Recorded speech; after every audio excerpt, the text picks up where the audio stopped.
My name is Daniela, and whenever I can, I like to do volunteer projects with different organizations.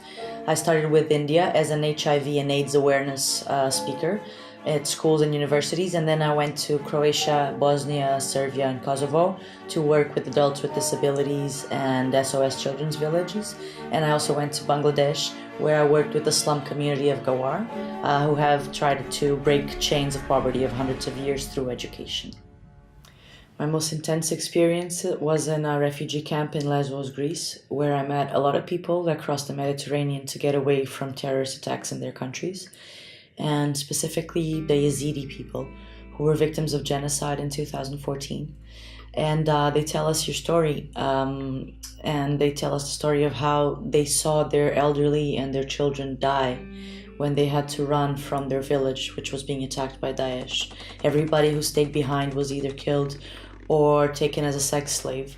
Those people are still in captivity, many of them. And the people who actually managed to run away went up a hill where they were stranded for a week and a half due to the bombings of all of the fighting sections. And they saw people dying of hunger and of thirst and of the injuries inflicted to them by these fightings. And these children carry these memories with them. And you can feel it when they tell you their story, and you can see it when they make their drawings.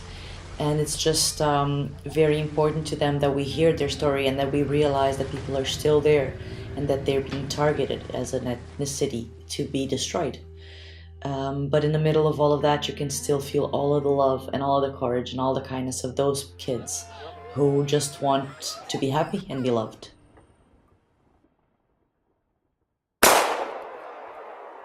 Yazidi children, despite everything that they saw and they experienced, they have so much kindness in their hearts. It's unbelievable, and so much potential. They want to tell their stories and they want us to remember them and remember what they went through.